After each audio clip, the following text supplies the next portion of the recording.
In Jesus' day, the Pharisees in particular considered that they were masters of the law.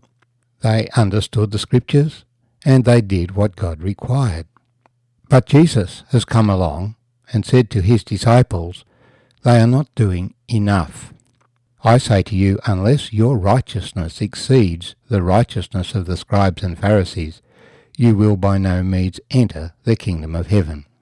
The scriptures are an eternal contract of God speaking to this world, specifying the terms under which he rules the world. And Jesus affirmed that this contract would not be broken, it would not be set aside, while ever heaven and earth remain, even down to the smallest letter, the smallest mark of the Hebrew letters. But if the Pharisees are not succeeding, where are they going wrong?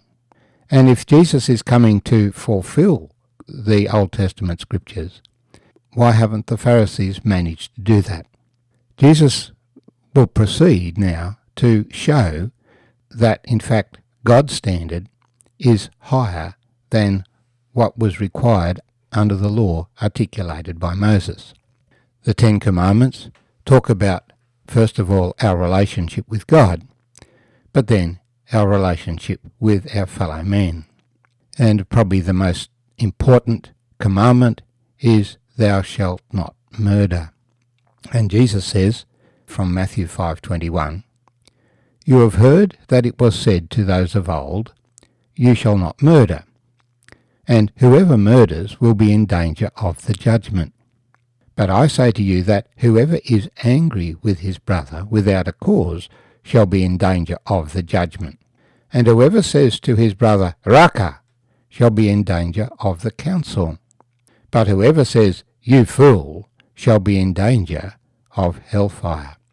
Therefore, if you bring your gift to the altar, and you remember that your brother has something against you, leave your gift there before the altar and go your way. First be reconciled to your brother, and then come and offer your gift. Agree with your adversary quickly, while you are on the way with him, lest your adversary deliver you to the judge, and the judge hand you over to the officer, and you be thrown into prison. Assuredly I say to you, you will by no means get out of there until you have paid the last penny. My name's Arthur, and I thank you for joining me as we share these 6 verses together. You shall not murder. When you break the commandments, there is a penalty. These commandments pertain to life on earth, and the penalties pertain to life on earth. Under the law, the penalty for murder was execution. Before the flood, it was simply exile. Cain killed Abel, and he was sent away. He wasn't executed. But after the flood, God changed the rules, saying, among other things, in Genesis chapter 9, surely for your lifeblood I will demand a reckoning. From the hand of every beast I will require it, and from the hand of man. From the hand of every man's brother I will require the life of man. Whoever sheds man's blood, by man his blood shall be shed. For in the image of God he made man. And as for you, be fruitful and multiply. Bring forth abundantly in the earth, and multiply in it. Later, Moses would bring the law by which a person who killed somebody accidentally was not executed as a consequence. But the reason given by God for the death penalty for murder is simply that man was made in the image of God. So to attack a man and destroy a life is an attack against God. Now, there is lawful killing in the Old Testament. So in battle and after due judicial process, a murderer was to be executed according to the law. And so the saying here is, if you do kill somebody, you are in danger of judgment. And the Old Testament system was that there were 6 cities of refuge where if a person had accidentally killed somebody, they could flee to that city and they would be judged, and if they were innocent, their life would be preserved in that city. But of course, if the standard was simply killing a person unlawfully, then you could go a long way to injure them without actually killing them. But this is against the principle of blessed are the peacemakers, for they shall be called sons of God, and is against the principle of mercy. So I say to you that whoever is angry with his brother without a cause shall be in danger of the judgment.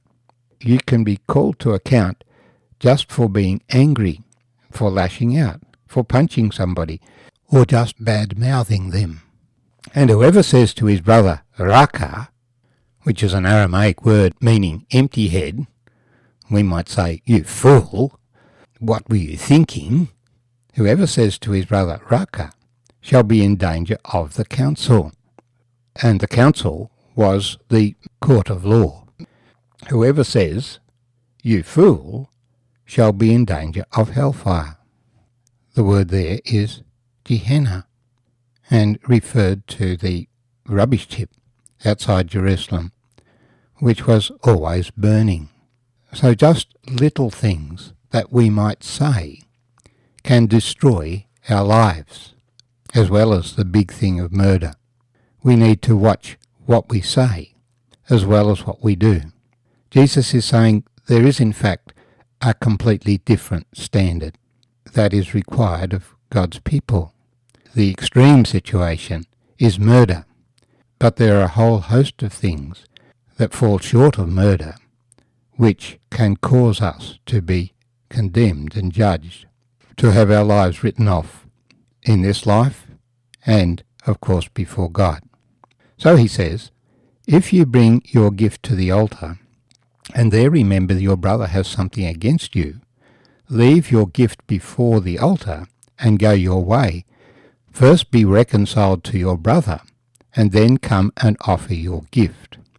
Yes, we can bring a gift to God, and we can seek to be reconciled with God by the gifts that we bring, but God does not receive our gift if we are not repentant.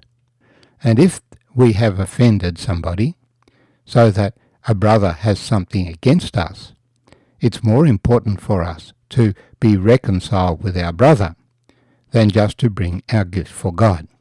This is a turnaround from the way that the Pharisees thought. They thought it doesn't really matter what you do to a person, as long as you do the right thing by God. But Jesus is saying, since men are made in the image of God, you must do the right thing by men, as well as by God. God requires you to do the right thing by your brother. You can't be reconciled with God if you're not seeking reconciliation with your brother. So, first, before you offer your gift to God, be reconciled with your brother. This is in line with the characteristic, blessed are the peacemakers, for they shall be called children of God. When there is a dispute with somebody, he says, seek to resolve it quickly. Don't persist in your sense that I'm right and he's wrong, so that you go to the judge, because the judge need not agree with you. Earthly judges often get it wrong because they don't have all of the facts, and they are influenced by the society in which we live in. And if the judge doesn't agree with you, then you are in big trouble. It's much better to resolve things at a personal level than it is to have a judge outside make a ruling. For Jesus said, the judge may hand you over to the officer, and you will be thrown into prison. If that happens, you will not get out till you've paid the last penny.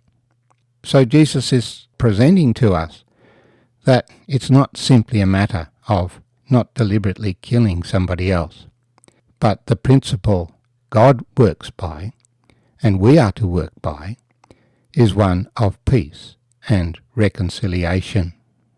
If it is possible, as much as depends on you, live peaceably with all men.